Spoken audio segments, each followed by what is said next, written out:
money. Money, money, money. Crazy about my money. Et si tout ce qu'on vous avait appris sur l'argent était faux? Si votre avenir financier dépendait non pas de vos diplômes, mais de votre état d'esprit? Dans ce résumé percutant de Père riche, Père pauvre de Robert Kiyosaki, vous allez découvrir pourquoi les riches deviennent plus riches et pourquoi les pauvres restent pauvres. Préparez-vous à changer radicalement votre vision de l'argent, à remettre en question vos croyances les plus profondes et à franchir un cap décisif vers la liberté financière. Présentation du livre et de l'auteur. Robert Kiyosaki n'est pas un financier comme les autres. Il n'est pas issu d'une grande école de commerce, il n'a pas fait fortune à Wall Street. Et pourtant, son livre « Père riche, Père pauvre », publié pour la première fois en 1997, s'est écoulé à plus de 40 millions d'exemplaires à travers le monde. Pourquoi un tel engouement ? Parce qu'il ose dire ce que personne ne nous enseigne à l'école, l'argent n'est pas qu'un outil, c'est une compétence à maîtriser. Kiyosaki oppose dans son récit deux figures paternelles. Son père biologique, qu'il appelle père pauvre, homme très instruit, mais enfermé dans une logique de sécurité de l'emploi. Et le père de son meilleur ami, le père riche, un autodidacte devenu millionnaire en comprenant les règles du jeu financier. Ce double regard va profondément influencer la façon dont il perçoit la richesse et l'éducation. Ce livre ne propose pas de solution magique. Il nous invite à revoir notre façon de penser l'argent, à sortir des schémas classiques et à reprendre le contrôle de notre destin économique. Un manifeste pour l'autonomie, la conscience financière et la construction de richesses durables. Résumé des chapitres. Chapitre 1. Les riches ne travaillent pas pour l'argent.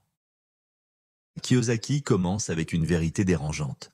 Les pauvres et la classe moyenne passent leur vie à courir après un salaire. Ils échangent leur temps contre de l'argent, mois après mois, piégés dans ce qu'il appelle la course de rats. Mais les riches, ils ont compris une chose essentielle. Ce n'est pas eux qui doivent travailler pour l'argent, mais l'argent qui doit travailler pour eux.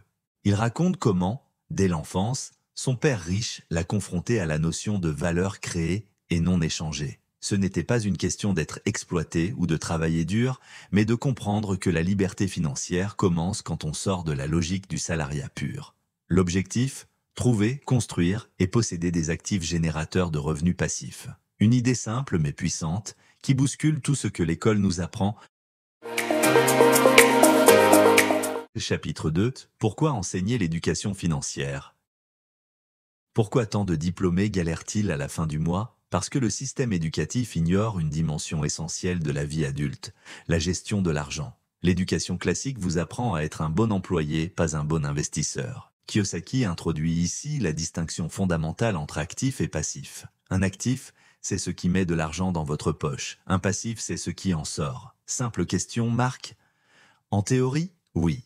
Mais dans la pratique, combien de gens pensent que leur résidence principale est un actif alors qu'elle ne fait que leur coûter de l'argent tous les mois ? Cette prise de conscience est brutale. Mais c'est un point de bascule. Comprendre ce concept, c'est poser la première pierre de votre avenir financier. Chapitre 3. Occupez-vous de vos affaires.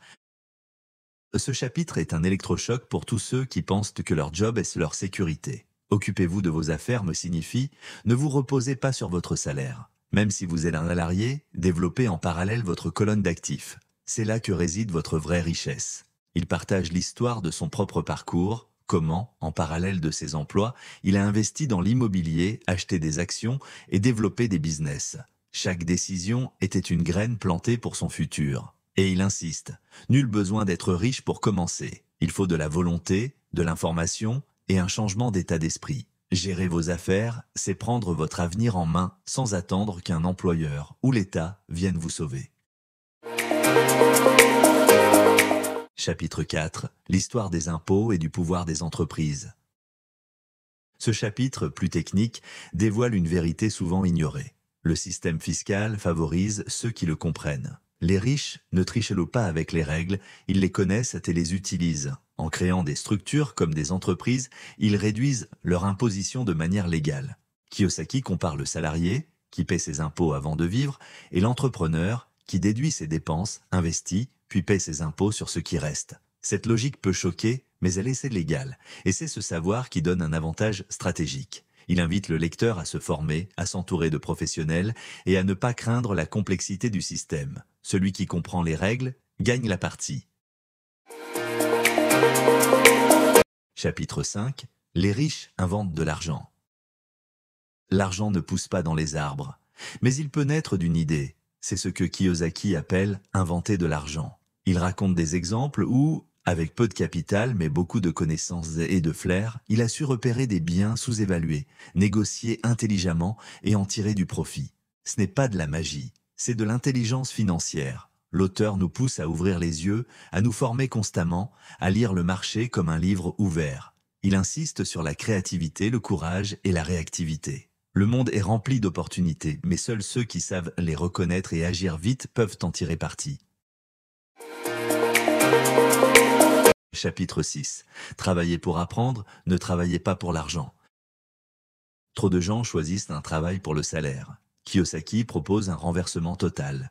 Choisissez un travail pour ce qu'il vous apprend. Il raconte comment il a délibérément pris des postes mal payés mais riches en apprentissage, vente, marketing, management. Son objectif n'était pas la sécurité mais la compétence. Il rappelle que les écoles spécialisées enferment souvent les étudiants dans des niches professionnelles, alors que le monde exige de la polyvalence. Devenir un touche-à-tout compétent, c'est gagner en autonomie.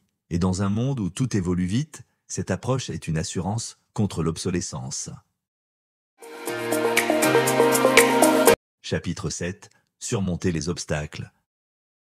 Le chemin vers la liberté financière est semé d'embûches. Kiyosaki identifie 5 obstacles majeurs: la peur, le cynisme, la paresse, les mauvaises habitudes et l'arrogance. Ce chapitre est une leçon d'humilité. Oui, vous allez échouer. Oui, vous allez douter. Mais c'est précisément dans ces moments que se forgent les futurs millionnaires. Il partage des anecdotes personnelles de perte d'argent, de critiques reçues, de périodes de doute, mais chaque chute est une leçon, et chaque leçon est un levier. C'est dans la résilience que naît la vraie richesse. Le plus gros frein à la réussite, ce n'est pas le manque d'argent, c'est la peur d'en perdre. Chapitre 8. Commencez petit, mais pensez grand. Pas besoin de tout révolutionner en une nuit. Kiyosaki insiste, commencez là où vous êtes, avec ce que vous avez. L'important, c'est la direction. Il partage l'exemple de petits investissements réalisés très jeunes qui lui ont appris les mécanismes de la prise de risque, du retour sur investissement et du cash flow. Il insiste aussi sur l'importance de penser grand, visualiser la liberté, l'abondance, la sécurité. Ce rêve devient moteur, chaque action, aussi minime soit-elle, est une pierre vers cette vision. L'effet cumulé joue pour vous, si vous démarrez maintenant. Chapitre 9. L'importance de l'action. La connaissance n'est utile que si elle est appliquée. Ce chapitre est un appel à l'action. Combien de gens lisent des livres, assistent à des conférences et ne font rien? Kiyosaki rappelle que le succès ne vient pas de l'accumulation de savoir, mais de son incarnation. Il recommande de commencer immédiatement, ouvrir un compte, suivre une formation, acheter un petit actif, rencontrer un mentor, peu importe la taille de l'action. Ce qui compte, c'est de se mettre en mouvement. C'est en agissant qu'on apprend, qu'on affine sa stratégie et qu'on construit sa fortune. Chapitre 10. Donnez et vous recevrez. Ce dernier chapitre apporte une touche plus philosophique. Donner, c'est créer du vide pour recevoir. Kiyosaki partage comment le fait de partager son savoir, d'enseigner à d'autres ou de faire des dons a amplifié sa richesse. C'est une loi universelle. Plus vous partagez, plus vous créez de la valeur, plus vous attirez les bonnes personnes et les bonnes opportunités. Ce n'est pas de la charité, c'est de la stratégie de croissance humaine. Et c'est peut-être la leçon la plus puissante du livre, en aidant les autres à devenir riches, vous vous enrichissez vous-même. Ce qu'il faut retenir. Les riches achètent des actifs, les pauvres des passifs. L'école ne vous rendra pas riche, l'éducation financière, oui. Ne travaillez pas pour de l'argent, apprenez à faire travailler l'argent pour vous. Investissez en vous-même, compétences, mindset, expérience, passez à l'action, toujours. Mini-quiz. Quelle est la principale différence entre un actif et un passif selon Kiyosaki? Pourquoi le père riche conseille-t-il de ne pas travailler uniquement pour l'argent, Quel est le principal obstacle à la réussite financière? Conclusion. Tu viens de faire un pas de géant dans ta compréhension de l'argent. Ce résumé t'a ouvert les yeux? Il ne tient qu'à toi d'agir. Investis en toi, forme-toi, ose sortir des sentiers battus. Si tu veux vraiment changer ta vie, commence aujourd'hui.